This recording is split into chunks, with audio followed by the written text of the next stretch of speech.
Of our leading stories now, police have opened an inquest docket to determine the circumstances surrounding the death of ANC Member of Parliament Tina Joemat-Pettersson.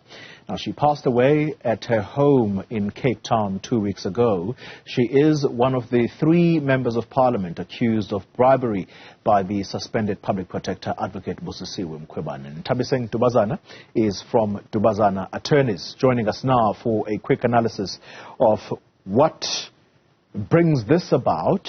Ms. Dubazana, thank you very much for your time. Let's begin with the circumstances under which an inquest docket is registered.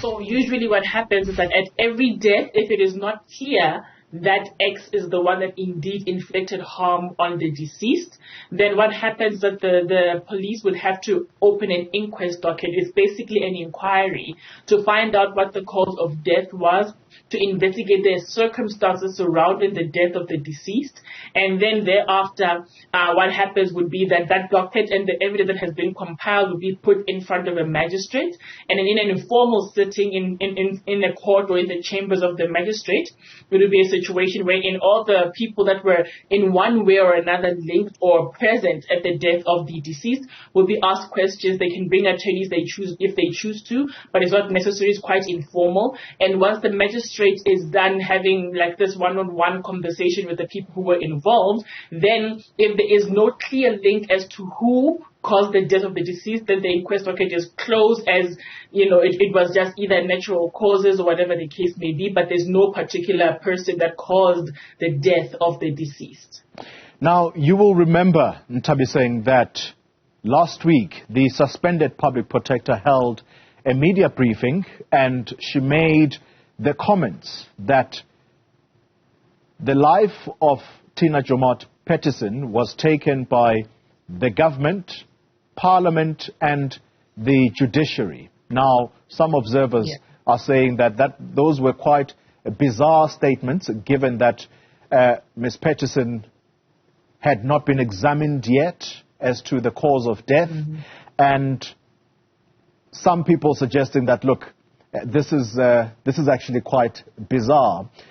Would those comments be taken seriously, or can they be regarded as a throwaway comment, so to speak? It will depend on what it is that has been found upon, finding the body of the deceased and the circumstances in which the body was found.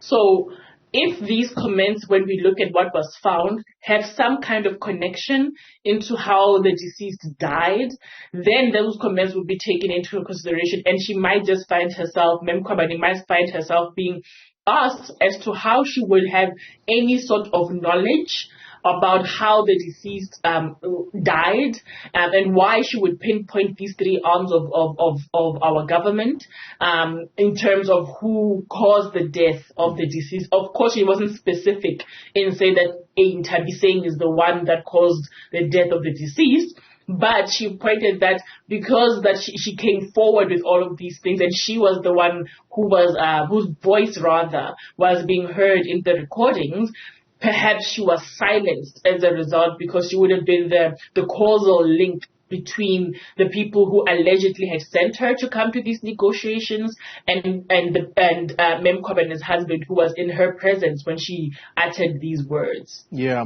Is there a time limit to such investigations in Ntabiseng? And I'm asking that with the one inquest that the country is seized with at the moment, the Life Esidimeni tragedy. That inquest has been going for some time now, and it's yet to be concluded. I think that's the premise upon which I'm basing this question.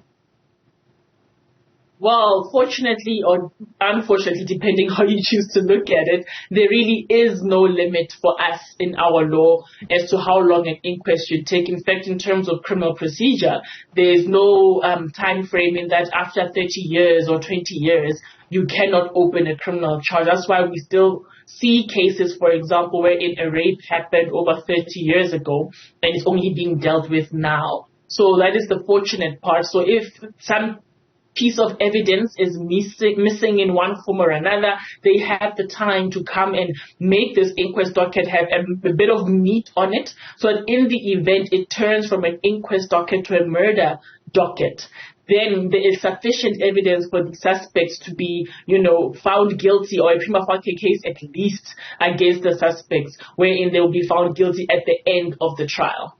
Ntabiseng Dubazana from Dubazana Attorneys, let me thank you very much for your time.